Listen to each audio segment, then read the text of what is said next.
Welcome to the Shigeaki Podcast, where better aging begins with better awareness. I'm Dr. Mark Hyman, and today I want to talk about something that happens far too often.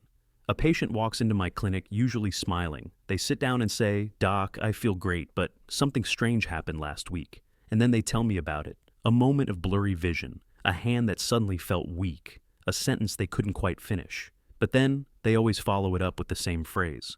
It went away, so I figured it was nothing. Let me introduce you to Janice. She's 68, retired school librarian, walks daily, eats well, never smoked. She came in because her daughter insisted. "Tell him what happened," the daughter said. And Janice did casually, almost like she was telling a funny story. "I was peeling an orange," she said, "and suddenly I couldn't feel my left hand. The orange just dropped, but it passed after a minute.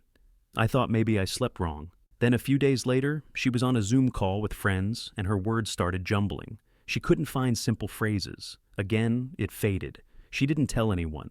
Janice had experienced 2 TIA's mini strokes, and she nearly brushed them off completely. Yes, this is something I have seen hundreds of times in Japan. Older adults, still active, still sharp, experience small, strange moments like that, and they disappear, and so they say nothing. But in medicine, we do not measure danger by how long it lasts. We measure it by what it means. And even the briefest moment of brain dysfunction means everything. Let me explain what a TIA is, because many people have never heard of it. TIA stands for Transient Ischemic Attack. It's what we often call a mini stroke, though that name can be misleading. What's really happening is this blood clot or a temporary blockage reduces blood flow to a part of the brain. It might last a few seconds or a few minutes. Then the blood flow returns, the brain recovers, and the symptoms disappear. But here's the key. Even if there's no permanent damage, it's still a warning. In fact, research in Stroke Journal shows that up to 1 in 3 people who experience a full-blown stroke had a TIA in the days or weeks before. And more than 60% of them never went to the hospital. They felt fine, the symptoms passed, and they assumed they were safe. In our culture, we often teach people to be patient, to endure. But with the brain, patience can be dangerous. If your vision blurs, if your words stumble, if your limbs don't respond even for just 30 seconds, the brain is telling you something. It's not simply old age. It's a blood vessel asking for attention. In Japanese medicine, we say, when the stream narrows, the fish still swim until the water stops. And that's why we're doing this episode, because the biggest tragedy is not the stroke itself, it's how many people miss the chance to prevent it. Janice didn't have her stroke. She came in just in time. We adjusted her blood pressure medication. We treated the root cause, and now she's hiking again. But so many others aren't that lucky simply because no one told them what a TIA was, or why a small moment wasn't small at all. So let us make this simple. If something about your body suddenly changes, even if it disappears quickly, your brain is speaking. Listen to it, and that begins with knowing what to look for. In the next part of this podcast, we'll walk through the most overlooked signs of a coming stroke, starting with one that's often mistaken for tired eyes, but maybe something far more serious. Your vision may blur, but today will help you see things more clearly. When people think of a stroke, they often imagine slurred speech, facial drooping, or sudden paralysis. But sometimes it begins in a much quieter way. With your eyes. Let me tell you what I mean. I had a patient, David, 70 years old, retired engineer, still played golf on weekends, still sharp as a tack. He came in one morning looking a little shaken. He said, "Doc, I was shaving and suddenly I couldn't see the left side of my face in the mirror, just for a few seconds." He blinked, looked again. His vision returned. He assumed it was nothing, maybe fatigue or low blood sugar. But his wife insisted he come see me. What we found was a narrowing in the posterior cerebral artery, one of the key blood vessels feeding the back of the brain. David had just experienced a visual TIA, a transient ischemic attack in the part of the brain that processes sight. No eye problem. No retina damage, no cataract. The issue wasn't in his eyes, it was in his brain. This is something I've seen often in Japan as well. Older patients come in describing vision episodes, moments where half the world disappears or everything goes dim or the room seems to tilt slightly. They think it's their glasses or just one of those things. But in medicine, we don't take sudden changes in vision lightly. The eye receives the image. The brain interprets it. And when the brain is starved even for a few seconds, the picture fades. Exactly. When blood flow is briefly disrupted in the back of the brain, particularly in the occipital lobe, vision can be affected without any pain and without warning. The most common symptoms are sudden blurring of vision in one or both eyes, partial vision loss, often described as a shadow or curtain over one side, double vision, even when both eyes are open, or, in some cases, a brief sense of visual confusion, not being able to read or recognize a familiar space. What's dangerous is that these symptoms often resolve in under a minute, and that's exactly why people ignore them. But here's what the science says. A 2021 study published in Stroke found that nearly 15% of all ischemic strokes begin with isolated vision symptoms. And in over half of those cases, patients did not seek care simply because the symptoms passed too quickly. In Japanese practice, we call this the vanishing signal. It comes without pain, without noise, without drama. But when the brain begins to misprocess vision even briefly, it means something isn't right inside. We don't blame the eye for what the brain fails to hold. And we can't afford to wait for it to happen again. So here's what I want every listener to remember. If your vision changes suddenly, not gradually over months, but in a moment, especially if it comes with dizziness, nausea, or imbalance, do not assume it's fatigue. Do not wait for it to happen again. Do not drive yourself to see how it goes. Sit down, note the time, call for help. It's not overreacting, it's responding with respect for your brain. And if you live alone, tell someone. Do not suffer the first sign in silence and face the second sign alone, because the vision may return, but the damage next time might not. David listened. We got him on treatment. He's doing great today. But his story could have gone another way if he had let it slide just one more time. In the next part of this episode, we'll look at another sign the body gives us, not in what we see, but in what we feel. What it means when a hand goes numb or a leg doesn't quite follow your instructions. Not weakness from fatigue, but something deeper. And we'll show you how to spot the difference. There's something eerie about it when your own body doesn't respond the way it should. You reach for a doorknob and miss. You try to stand, but your right leg lags behind. Your hand feels like it belongs to someone else. It's not pain, it's not fatigue, it's something more subtle and more urgent. In Japan, we describe it as the body hesitating, not refusing, not collapsing, but hesitating like a violin string just slightly out of tune. And when a part of you, a hand, an arm, a leg, moves differently than the rest, even for a few seconds, it's often not a muscle problem. It's a signal from the brain's motor cortex, the area responsible for movement, on the opposite side of the body. Exactly. When blood flow to that part of the brain is temporarily interrupted, whether by a clot, a narrowing artery, or unstable blood pressure, your body doesn't stop, but it stumbles. That stumble might feel like a limb falling asleep without any pressure on it. One side of the body feeling heavy or slow. A coffee cup slipping from your grasp. A leg that suddenly drags when walking. A brief inability to control movement like you're moving through fog. And again, because it passes quickly, most people don't think twice. But a 20-in-20 analysis published in the Lancet Neurology found that up to 40% of TIA patients experience sudden numbness or weakness on one side of the body as their first and only symptom. Many never connected it to the brain until the real stroke followed. The dangerous part is this: the symptom often disappears in minutes. The hand regains its strength. The foot walks normally again. And so the person assumes it was just a cramp. Or maybe they were just tired. But what we see time and again is that those small disruptions are the body's fire drills. They don't mean the fire has started, but they do mean something is smoldering. If you're unsure whether what you felt was serious, there's a simple way to test your strength at home. We call it the arm drift test. Here's how to do it. One. And skum 1, sit in a chair back straight. 2, Close your eyes. 3. Raise both arms straight in front of you, palms up. 4. Count to 10. If one arm begins to drift downward, or if it wobbles or feels unsteady, that could indicate weakness on one side, a common sign of a mini stroke. And don't wait for it to happen again. The first slip of strength is the brain asking for help. In our hospitals, we don't wait for someone to collapse. We act on the first hesitation. When the hand forgets its grip, the brain is already forgetting its balance. So, here's what I want everyone listening to know. A moment of numbness is not just getting older. A drop in strength isn't just being tired. If your body stutters even for a moment, especially on one side, stop, breathe, record the time, and call for help. In the next part of our podcast, we'll shift from the body to the voice and talk about what it means when the words don't come. Because sometimes the first sign of stroke isn't silence. It's a sentence that never quite finishes.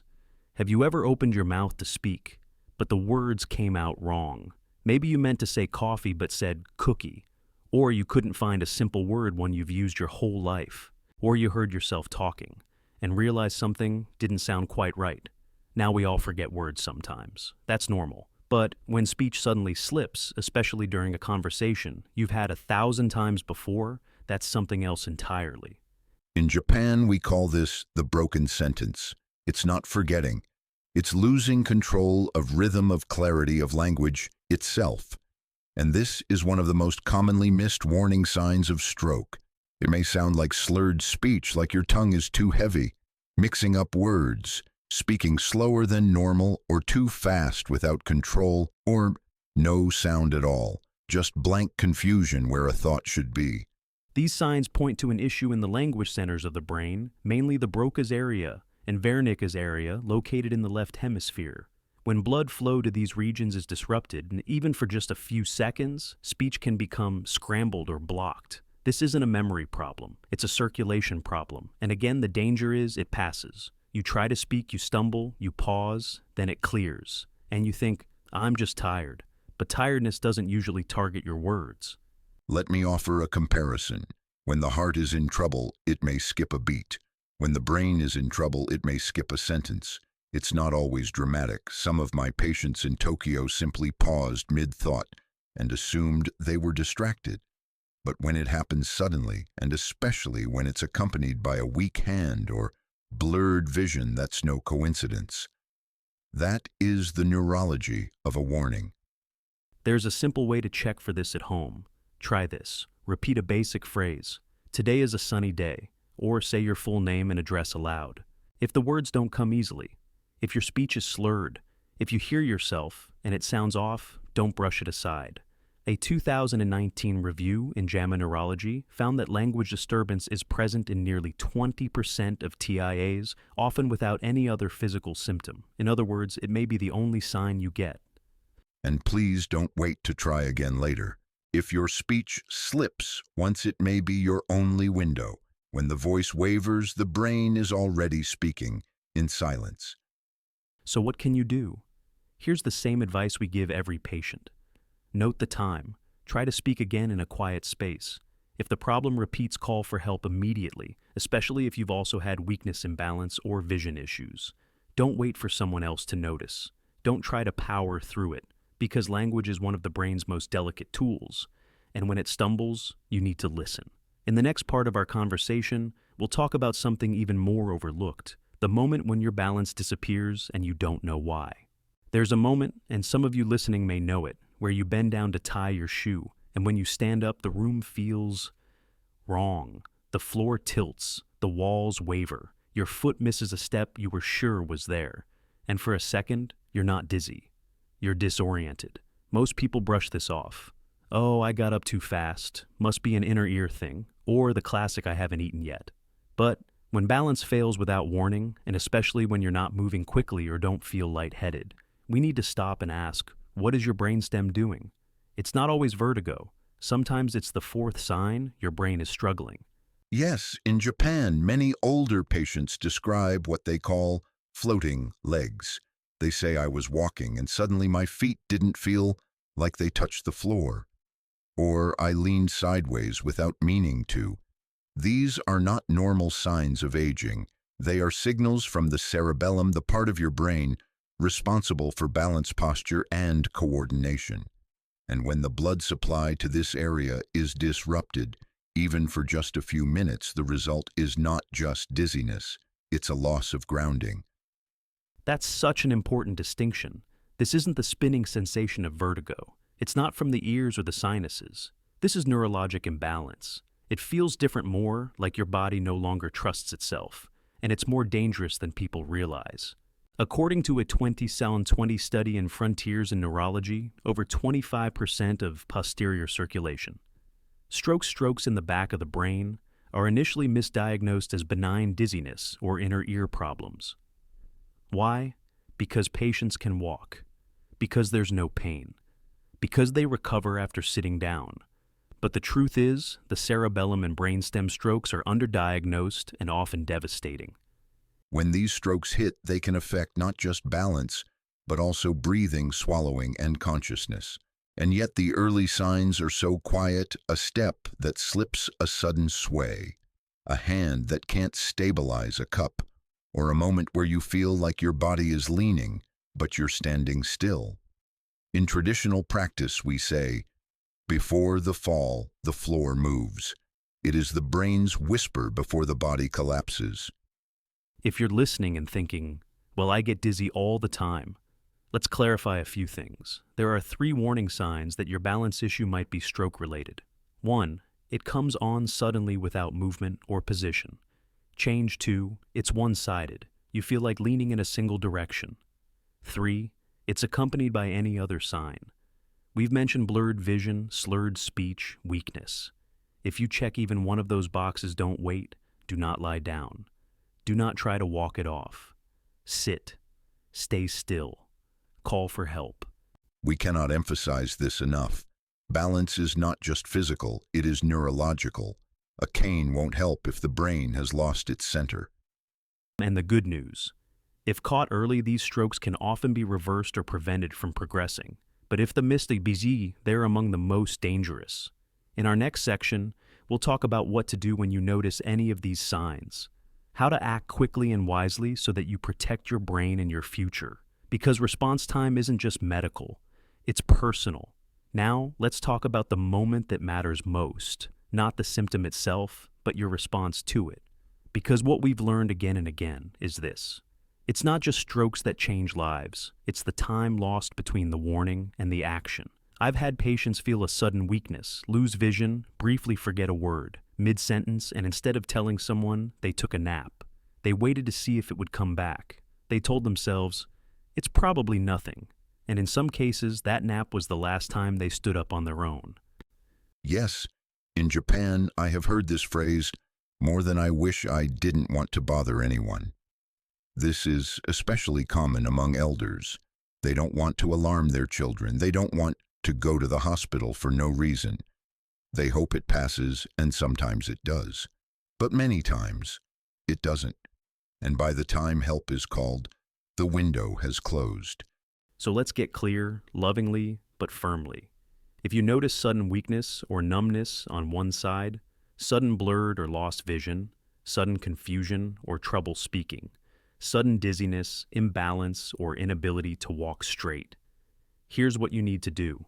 Not in panic, but in order. Step 1, stop what you're doing. Sit down safely. Don't try to shake it off or walk it off. Protect your head and body from falls.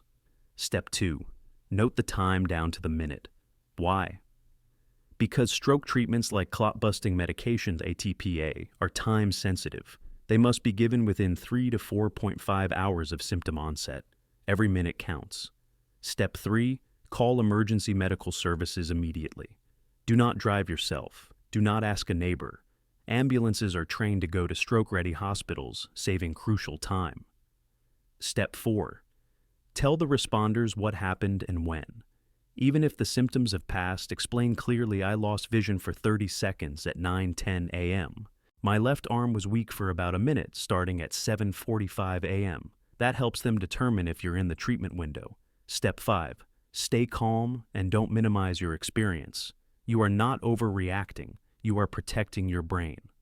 And to family members listening, if your parent or partner tells you they felt off, or if you notice slurred speech, imbalance, or hesitation, do not wait to see if it improves. Act now. Ask questions clearly. What time did it start? Can you raise both arms? Can you repeat this sentence? And if something feels wrong, call. The most dangerous hour is the one spent in doubt. One more thing. If you've experienced one TIA or even a subtle warning sign, that means your risk of a major stroke is dramatically higher in the next 48-72 hours. A study in the New England Journal of Medicine found that the highest risk of full stroke occurs in the first 2 days after a TIA. So even if you feel completely normal now, please follow up with your doctor. Get your blood pressure checked. Get a carotid ultrasound. Get your labs done. Stroke prevention doesn't start after the event. It starts now before the damage is permanent. We cannot save every life, but we can save the moments that matter most. And when it comes to your brain, even a single moment can mean everything. In our final part, we'll bring this all together, the signs, the stories, and most of all, the hope. Because while stroke is serious, the ability to stop it is in your hands if you know what to listen for. Let's take a breath. We've talked about vision that fades, limbs that hesitate, words that vanish, and balance that betrays you. None of these things are dramatic. None of them scream emergency. But that's exactly the point. Stroke rarely comes without warning. It whispers, it tests, and if you're paying attention, you can answer before it strikes. That's why we made this episode, because we've both seen what happens when people wait, and we've seen the power of people who act early. Yes, Mark. In my 100 years, I have sat beside those who said, "If only I had known." But I have also walked with those who caught it in time, who saw the signs, who refused to explain them away, and they are still walking today. The body gives us a second chance, but only if we're listening the first time. If you're over 60, I want you to hear this clearly. Your brain is not breaking down. It's asking for attention. A moment of weakness, a pause in speech, a misstep in your stride. These are not just getting older. They are invitations to act. And when you act, you protect not just your brain, but your future, your independence, your voice, your walk, your life. When I was 80, I started walking every morning, not because I was afraid of stroke, but because I had seen what happens when people wait. At 90, I still gave lectures. At 100, I still visited patients. Why? Because I did not ignore the early messages. I respected them, and you can too. So, here's our final message to you. If you've ever had a strange episode and shrugged it off, if someone you love is having off moments, don't wait for proof. Don't wait for paralysis. Trust your instinct. Listen to your body, and take that one step that can make all the difference. Because prevention isn't dramatic. It's quiet, like stroke itself. But quiet action saves lives. Thank you for listening to this episode of the Shigeaki Podcast. If this helped you, share it with your partner, with your parents, with a friend who's just been feeling off. Leave us a comment. What sign would you now never ignore again? And don't forget to subscribe, because every week we'll bring you one more habit, one more insight, one more chance to stay strong, body and brain. Until next time, stay aware, stay kind to yourself, and stay in motion.